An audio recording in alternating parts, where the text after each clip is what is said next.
Hello, this is the DIY Magician on the journey looking to find out how to be funny. And I'm here with Leon McBryde. Leon McBryde. Now, we're in the midst of royalty here, of clown royalty, and I just want to let you know that. So That's funny in itself. Exactly. No, I'm just a clown. No, well, you're a very, very good and famous clown, so I'm very honored to be with you today. Thank you, and I know that we're going to have a good time on this. So before I get started, I want to let you know we have 5 questions for you. They're going to get progressively more difficult as we go, but they'll be fun. So okay. So the first question is, who is your comedy inspiration? Well, I think my comedy inspiration, and we're speaking clowns now. Okay. I would have to say it would be Michael Polikoff's Coco. He was the third generations of clowns and knew more about clowning and what was actually funny and how to pull the funny side out. And so he was probably one of my inspirations, and along with Lou Jacobs, who was the clown at that time. Yeah. Okay. And what makes you laugh? What is funny to you?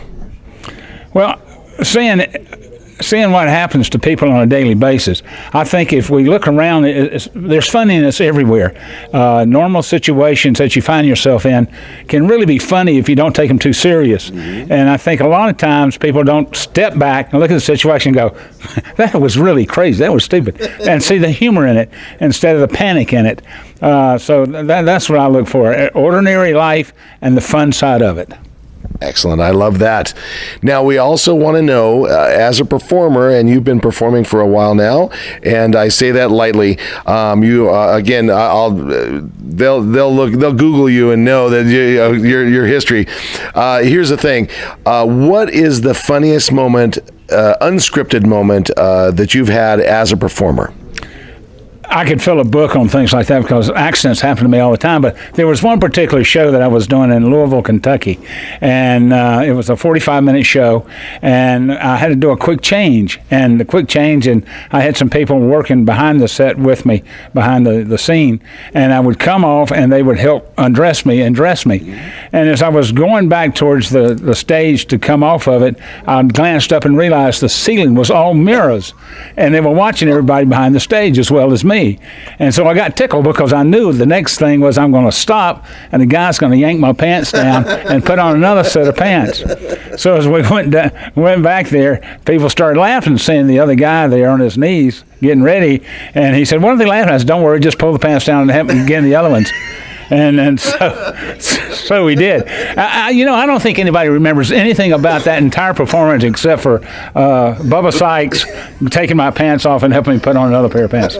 To me, that was really funny. Yeah, to me, it's funny, and I've heard the story already. Yeah. The visuals of that, it harkens to the Austin Powers tent scene. So, absolutely. Yeah. So let's see. Here's where it gets difficult. This is the part that I'm kind of building up towards. Let me ask you, what makes you funny? Just take any aspect of me you want. I think what makes me funny, and I call it, what is your giggle reaction? In other words, how long does it take your audience to respond to you, either in a laugh or a giggle or a smile? Mm-hmm. That's the giggle factor. With me, it was probably less than 3 seconds. And the reason was because of my size. They're expecting a little clown to walk out, and I walk out, I'm 6'7" in costume, and they go, "Oh my God, look at that guy, he's a giant," So I had my physical size caused a lot of people just to laugh and try to figure it all out. But everybody has a giggle factor. You just have to figure out what it is. Yeah. So you were not one of the guys that came climbing out of that little car? Oh, yeah, I was. Yeah. Matter of fact, in that particular little car, one of them, my mission was to sit in the very back, and behind my arms were the little people, the midgets and stuff. And I had a door screen handle on either side that I would hold, and the little people would be behind my arms. And the idea was for me to keep the pressure off of them.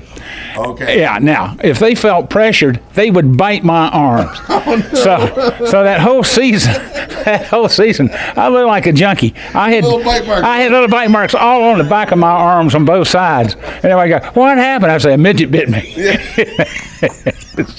So yeah, I was in that car. Oh my goodness! I'm getting these visual images here. I love this. Now, this is the most difficult one, and I think you're going to do it hands down. This is the one that we're on the mission for. We want to know what it takes to be funny. Well, I'm going to answer it in several ways. Okay. Number one would be timing. Timing means everything. And the older you get, the more you realize how important timing is in response to different things. But I think we could take anybody in the world now and put them in professional clown makeup and costume, and they're 50% funny. Okay. Going through schools or a convention like this, they can gain an additional 25% in making a funny character. But for me personally, the final 25% is a gift from God. You either have it or you don't have it. If you've got it, you can excel with it. If you don't have it, it doesn't mean that you're not going to have fun. Mm-hmm. Go out and have fun. Enjoy it. But that final 25% is certainly from God. I like that. I like that. That is very insightful, and that is that's good. I love you. I'm stunned. This is great. We're on a great journey here. I appreciate it. You know what? Thank you very much. And I want to ask, if I can put you on the spot. Sure. Can you tell me a little bit of your history so that the audience will understand how amazing you are? And I'm sorry. I don't mean to put you on the spot, but tell me your history of working with the Ringling Brothers. Ringling Brothers and Barnum and Bailey Circus. I started at the age of 7. That's when I wanted to do it. And you couldn't become a clown on the circus because it was handed down from generation to generations, or your family was in circus. So I didn't have a chance to get into it until Michael Polikoff's Coco, which we talked about earlier, was doing an interview in Chicago, and the DJ at that time was putting down clowns and talking about how stupid we were and things. And he said, "Oh, no, you don't understand. We have to go to school and then 2-year apprenticeship before we can even call ourselves clowns." And so when he got through, he called Irvin Feld, who was the owner of the circus, and said, "I did it." And I told him what it was. And Mr. Feld said, "Well, we're thinking about doing a clown school ourselves, so let's just kick it off." And that's how it started. So that's how I got in. I met Coco. He told me to apply, and I did. Now, I was very dense about that whole thing because I didn't understand the ramifications of that whole school. So anyway, it ended up there was over 5,000 applications, and they only took 35 people. Oh my goodness. But I'm sure that I got in, not because of who I was, right. And I don't want people to think that. I'm just an ordinary person that was lucky because of other people, like Coco had mentioned my name to him and said, "I think you might want to look at this application." And so that's how I got in. And I stayed on the show, and then Coco said, "Let's put him in with our promotional department and become a Goodwill ambassador." And so that's what I did. Coco had one unit, I had the other unit, and we worked with the promotional department, coming up with promotions and things of that nature. And then after that, I started freelancing as a clown. I developed the Pro Nose, which 90-some% of the clowns all over the world, they use that particular nose, and I was blessed to be able to do that. And just absolutely loved clown. Had more fun than I knew what to do with it. But there came a time when I had a couple of heart attacks in my knees, and they told me I had to quit clowning, and so therefore the beard today. And it was a natural transition from the clowning and the skills I had there into Santa Claus today. So I'm enjoying both worlds tremendously, but anything that I have gotten, I owe to other people. Mm-hmm. In 1990, I was inducted into the International Clown Hall of Fame, and if you go there and look at my costume, was the costume I wore the last year. Inside that costume, on the bands, are the autographs of everybody I worked with that year, because I want everybody to know Leon McBryde didn't do it. It was the people that I worked with that made me look good. Oh wow, I love that. In fact, I want to also ask you if you're allowed to tell us who you are the official Santa Claus for. Anybody that needs him. Well, I do. I work in Miami, and I work in the Bahamas. there's a resort called Atlantis in the Bahamas, and I've been there, Santa Claus, for 6 years now, going on 7.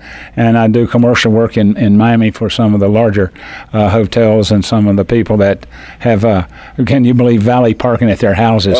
So I've been blessed. I have been blessed, and I hope you have much fun out there as I've had, and look at the fun side of life, and laugh every day. It'll make you better. Oh yes, and I want to finally. I was kind of leading up to something with the Santa Claus question, because I've heard there's a special way that you arrive at the Atlantis Resort. Well, yeah, I fly. I tried swimming and it was too far. But when you land your sleigh, don't you arrive via a certain another mode of transportation? Boats a lot of times, and I get to play with the porpoises and the sea lions out there, and it's just a completely different world than it is here. And I've just been so fortunate. I loved it when I've heard this story the last time we talked last year, and it was just, I think it's amazing to be able to be Santa and arrive on a speedboat, and play with the porpoises and all that. So, anyways, thank you very much. You did a bonus episode here, and again, we're with Leon McBryde, and this is the DIY Magician. I'm on the hunt to find out what or how to be funny. We'll see you next time. Keep them laughing. Thank you.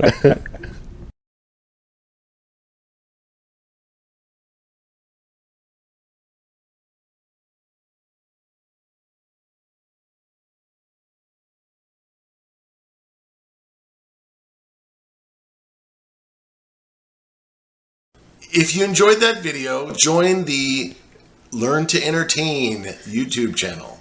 If you enjoyed the DIY Magician, join the DIY Magician Facebook group or artist page. And if you are a professional entertainer, you may want to join the DIY Magic Facebook group. Thank you again, and enjoy.